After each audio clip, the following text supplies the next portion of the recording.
ಎಲ್ರಿಗೂ ನಮಸ್ಕಾರ. ಸಿಂಪಲ್ ಟಿಪ್ಗೆ ನಿಮ್ಮೆಲ್ರಿಗೂ ಆತ್ಮೀಯ ಸ್ವಾಗತ. ಸ್ನೇಹಿತರೆ, ವಿಡಿಯೋನ ಸ್ಕಿಪ್ ಮಾಡಬೇಡಿ, ಪೂರ್ತಿಯಾಗಿ ತಿಳ್ಕೊಂಡು ಆಮೇಲೆ ನಾನು ಹೇಳೋವಂತಹ ಟಿಪ್ಪನ್ನು ಟ್ರೈ ಮಾಡಿ ಹೇಗಿತ್ತು ಅಂತ ತಿಳಿಸಿ. ಈಗ ಆಲ್ರೆಡಿ ತುಂಬ ಜನ ಸ್ನೇಹಿತರು ಕಮೆಂಟ್ನಲ್ಲಿ ತಿಳಿಸ್ತಾ ಇದ್ದೀರಾ ನಿಮಗೆ ಯಾವ್ಯಾವ ವಿಷಯದ ಬಗ್ಗೆ ಟಿಪ್ ಬೇಕು ಅಂತ.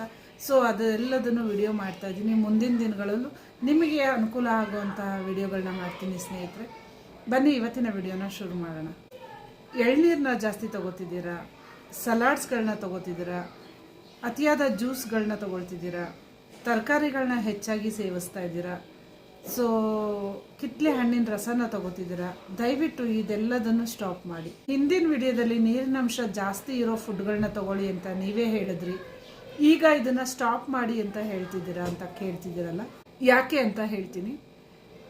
ಯಾರಿಗೆಲ್ಲ ಮೂತ್ರಪಿಂಡ ಅಂದರೆ ಕಿಡ್ನಿ ಸಮಸ್ಯೆ ಇರುತ್ತೋ ಸೊ ಅವರು ಈಗ ನಾನು ಹೇಳಿದಂತಹ ಫುಡ್ಗಳನ್ನ ಅವಾಯ್ಡ್ ಮಾಡೋದ್ರಿಂದ ಈ ಒಂದು ಆರೋಗ್ಯ ಸಮಸ್ಯೆ ಇರೋರಿಗೆ ಹೆಲ್ಪ್ ಆಗುತ್ತೆ.